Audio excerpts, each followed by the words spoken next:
Welcome back. We're on chapter 23 of Not by Sight.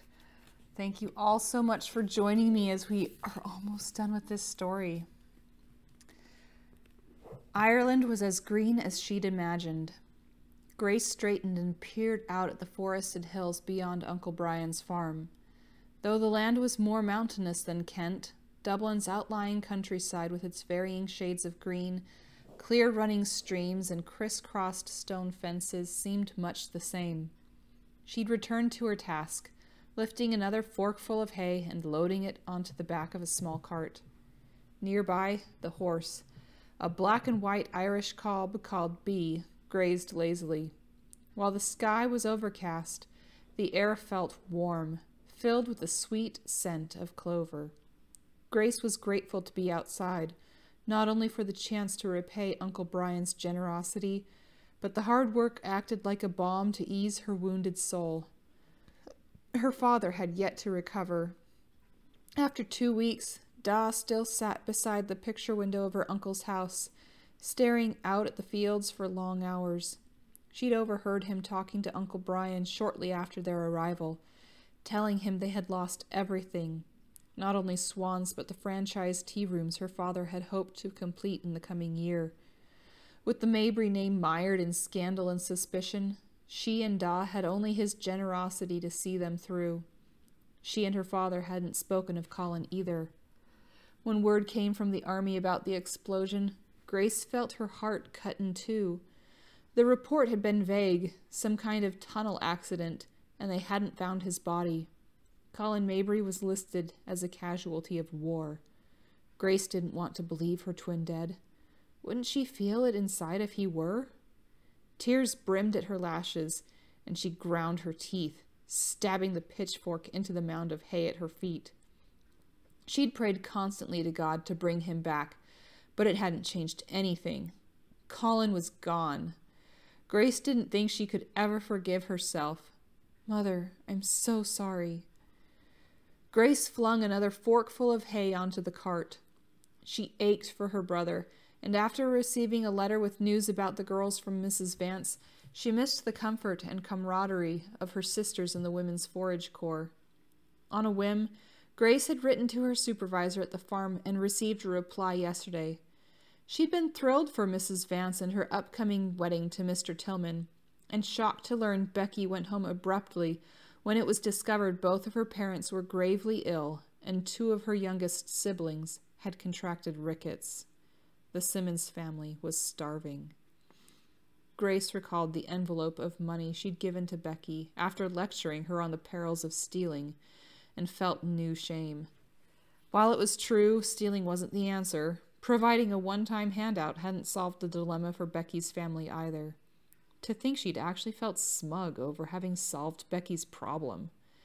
Now with her and Da in such dire straits, she could only pray the Simmons family would survive. With Becky's news came other doubts plaguing Grace. It seemed Lucy Young had gotten off to Stonebrook all right. But what would her new life be like in such close quarters with all those gossiping servants? Would her secret remain safe? Had Grace done the right thing by involving Sir Marcus and Jack? Jack. She straightened to lean against her pitchfork and gazed out across the field. He had wounded her deeply with his accusations the day of her arrest. Yet Grace realized he'd had ample reason to be suspicious. Not only because she'd seen the secret Q-port at Richborough firsthand and asked about it, but before leaving New Scotland Yard, Inspector Cromwell had explained to her and Da the depth of Agnes's treachery. Heat climbed her cheeks. It seemed she had been the blind one, allowing herself to be taken in by Agnes Pierpont. Mrs. Vance had sketched details about the bombing in Margate and how Agnes had died saving Claire's life. Yet Grace struggled with forgiveness, not only for Agnes but for herself as well. She'd hired the maid without references and brought a spy into their home, the one who ultimately caused Da's ruin. She'd also let Agnes manipulate her into attending the ball that night, playing on Grace's fears and righteous sense of duty. Grace may not have set out to target Jack, but her association with the woman nearly cost him his life.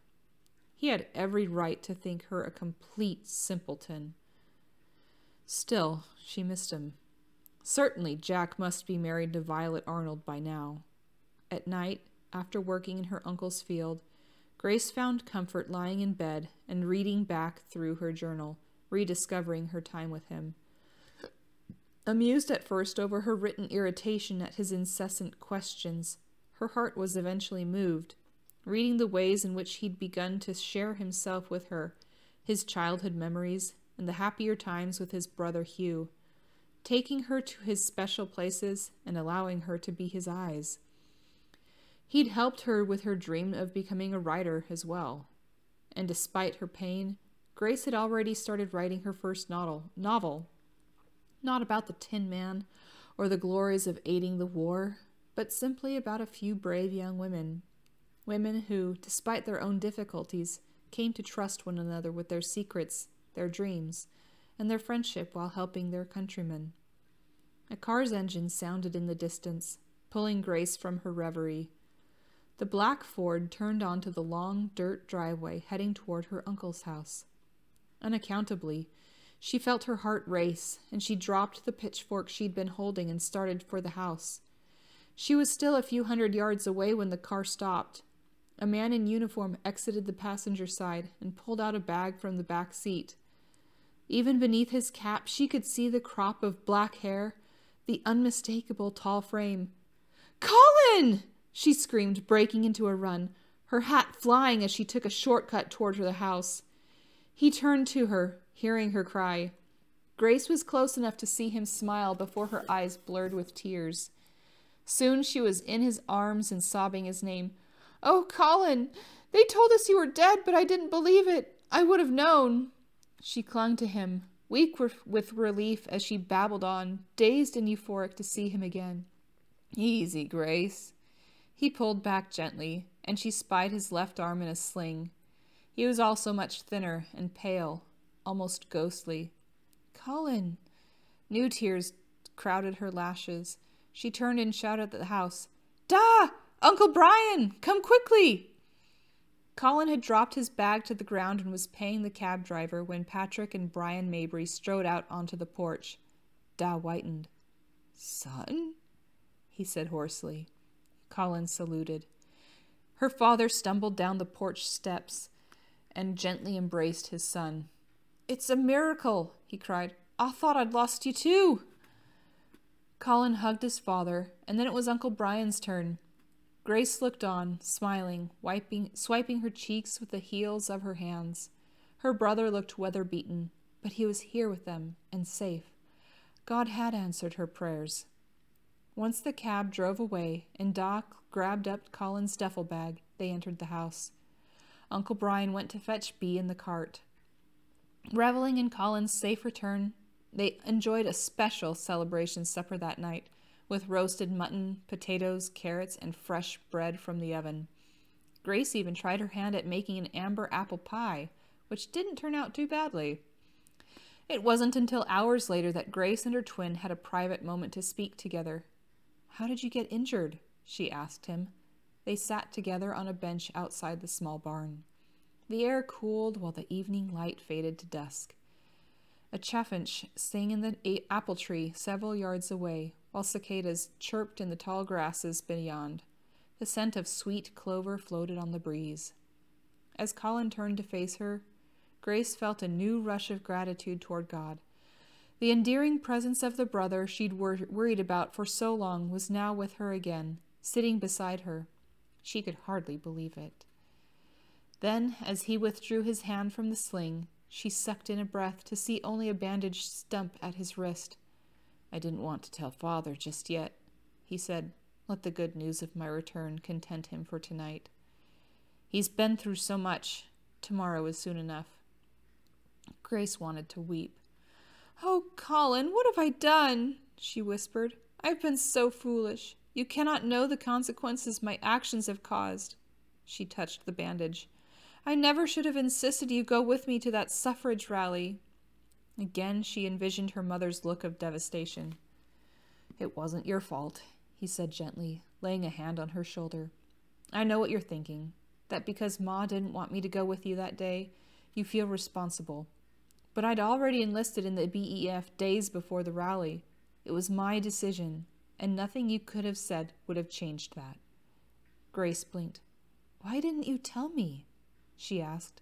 Did Da know of this? Colin nodded. With Ma so ill, he and I decided to say nothing about it. But she found out a few days later, Grace said, and she blamed me for your leaving. Her gaze dropped to her lap. I blamed myself, too. I was so eager at first to take up the call to arms with my fellow suffragettes, I had no idea of the realities of war. I thought only about the glory of victory, and despite Mother's disapproval, I believed my cause was the right one. She looked up at him. After she died and your letters began arriving, I read about the difficult conditions you endured and how lonely you sounded. I began to have doubts, and I was afraid, I think. With the air attacks in London, I grew even more self-righteous. I eventually convinced myself that if I shamed others into joining you in the fighting, it would bring victory that much sooner, and you, my brother, could come home to us safe and sound. So I handed out white feathers of cowardice. I am ashamed to think of it even now. I even misjudged a man. She fought back tears and continued, This man, I thought him a coward at first, but later I learned he was fighting for Britain all along, in less obvious ways, and at Roxwood I encountered other young men returning home from the front. Many were injured, some on the inside as well as out, but I hadn't yet realized how naive I was about the war, not until I learned you were missing. Impulsively, she reached out to hug her brother. I'm so relieved to see you again. You said little when Da and Uncle Brian asked about your being recovered by the army, she said, searching his face. Will you tell me what really happened? He gazed at her a long moment before he said, It was a miracle, Grace. When he fell silent, she reached to touch his shoulder. Please, I want to know. Colin stared out toward the fields. We were dismounted cavalry, and they'd asked for volunteers to help excavate a tunnel very close to the one Germans had built, he began. But the enemy decided to blow their own tunnel first, before we got the chance to finish our work. Suddenly, 4 of us were trapped, buried beneath several feet of earth. He released a shaky breath. Cleese, Ames, Richard, and myself. Cleese was an older chap. He died in the collapse. Colin rubbed at his forehead. Grace longed to ease his grief. I'd broken a couple of fingers, so Richards and I tried pushing with our feet through the rubble. He went on.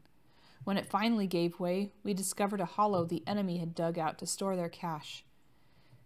As both of Ames's legs were crushed, we had to drag him through the opening we made. He looked at her. It amazes me still. There we were, thinking ourselves done in, when in the next minute we ended up in this space underground. The Germans had it stockpiled with water and rations and ammunition. They'd even crafted a few series of hoses through the ceiling to the surface, so we had air to breathe. We held on, waiting for rescue. Hours turned into days. I still had my wristwatch, otherwise I couldn't have determined morning or night. We were in total darkness, except for a few flashlights. And aside from the distant shelling, we heard nothing except our own breathing and Ames groaning in pain. He eyed his bandaged wrist. My fingers had started going sour, until eventually my hand got infected and swelled up. Richards showed me how to use my belt as a tourniquet.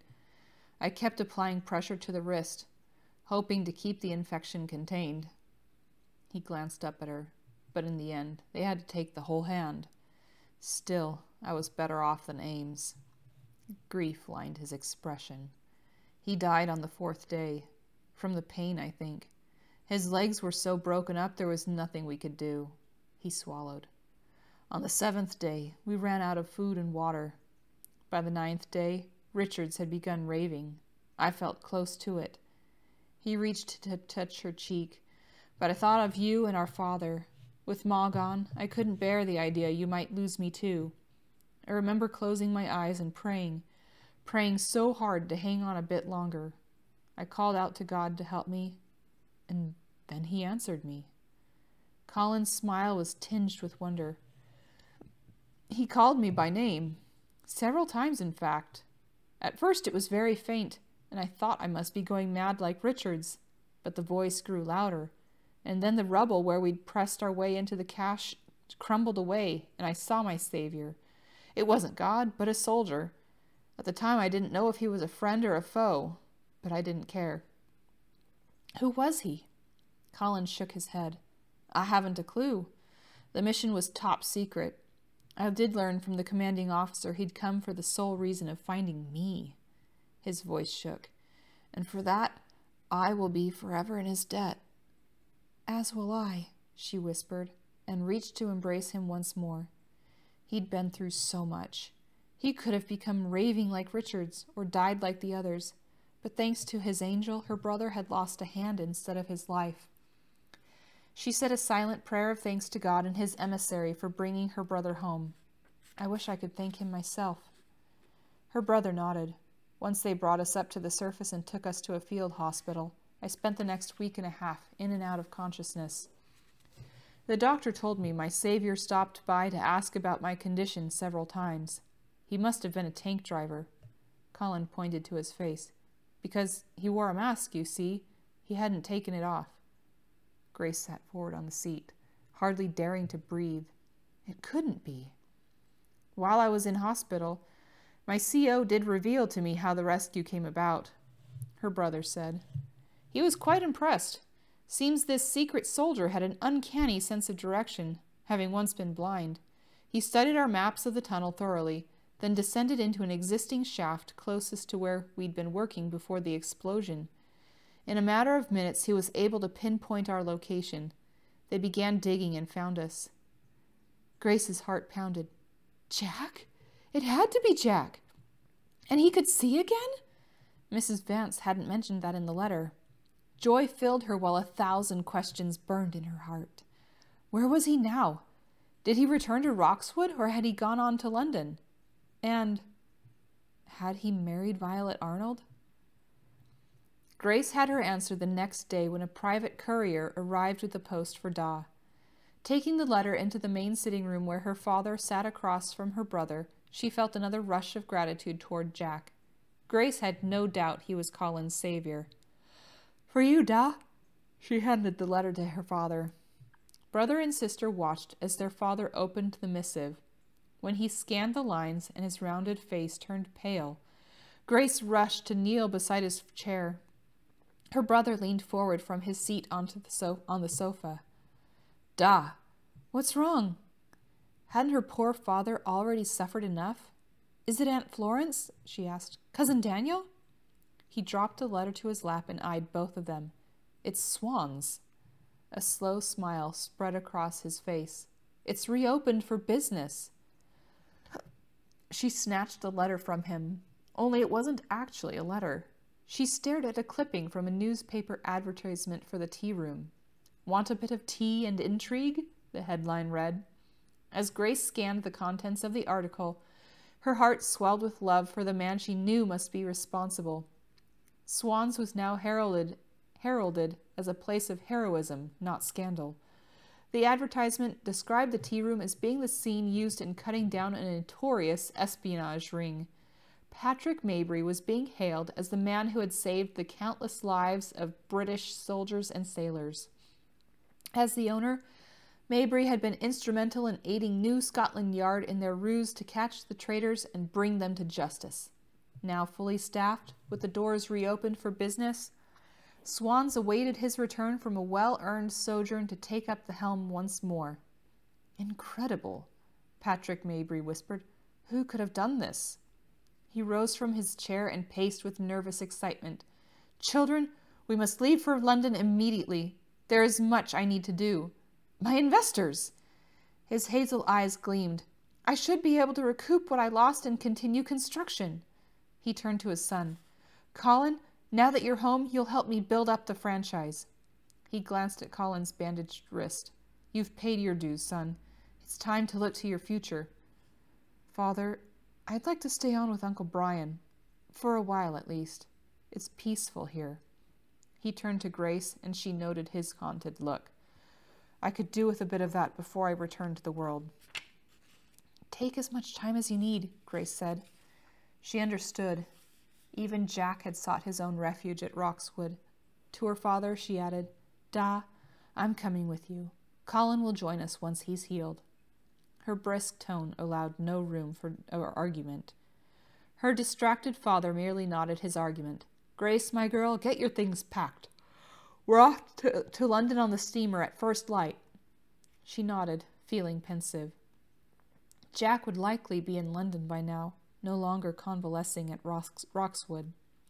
Grace had been thrilled and relieved to learn he'd regained his sight.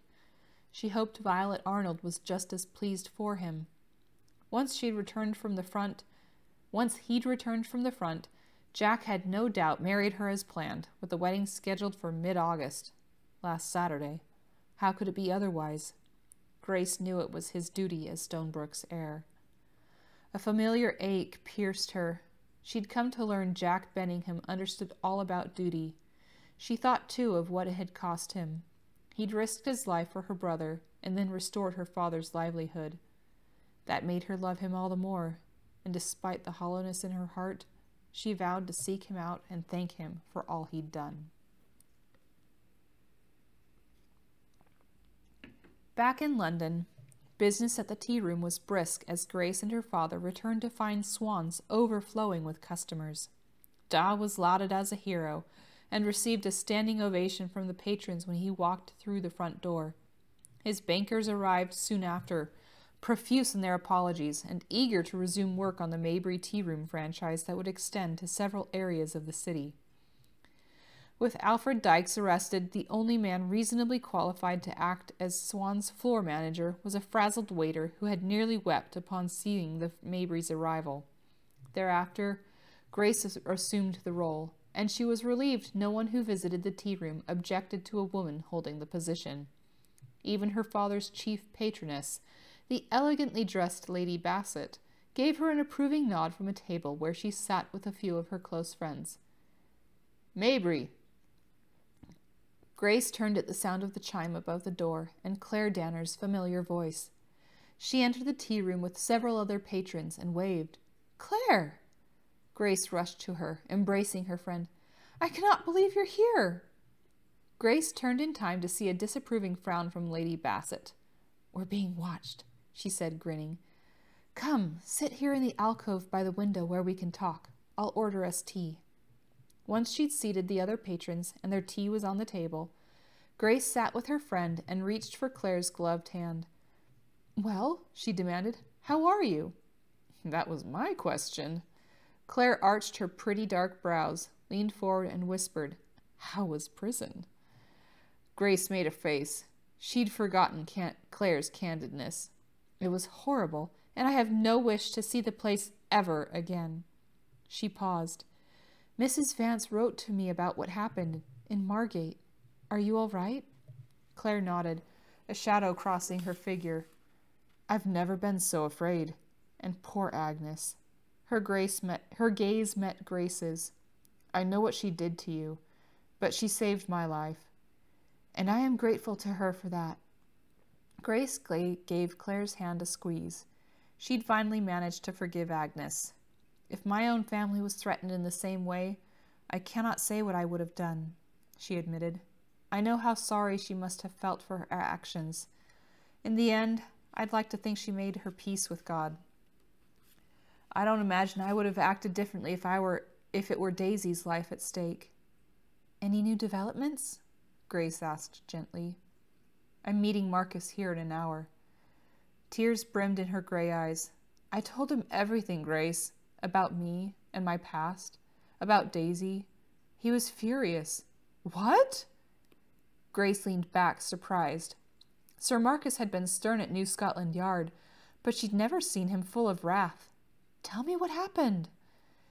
He suggested I should learn how to trust again, she said, or I would never find happiness. Marcus also said if I had told him earlier, he could have found Daisy in half the time it took that overpriced idiot to try. She smiled.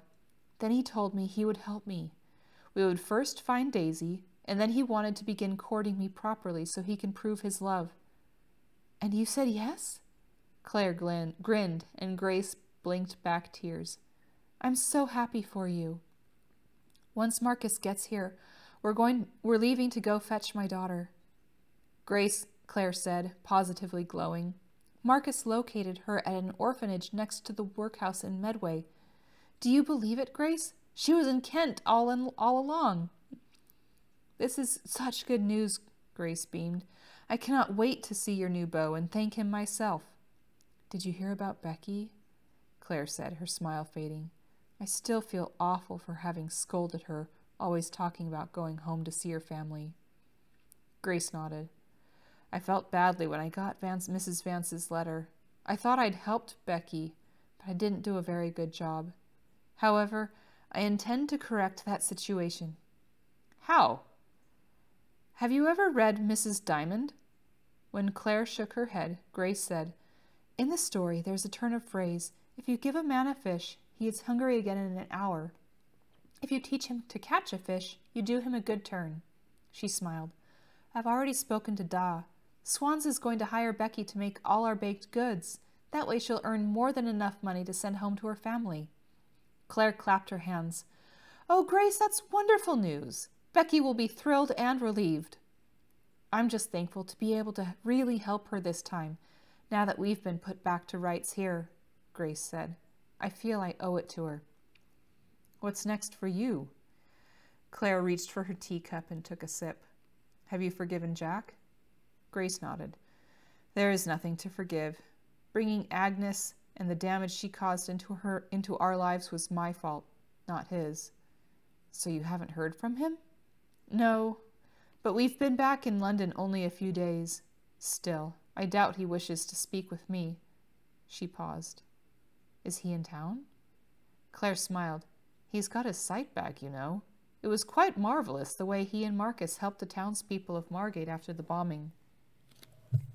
Yes, he's done many great things, Grace murmured, thinking of all he'd accomplished in secret for her family. How was the wedding? Claire eyed her in confusion. Jack's wedding to Miss Violet Arnold? It was to have taken place last Saturday, Grace said, trying to quell the familiar ache in her heart.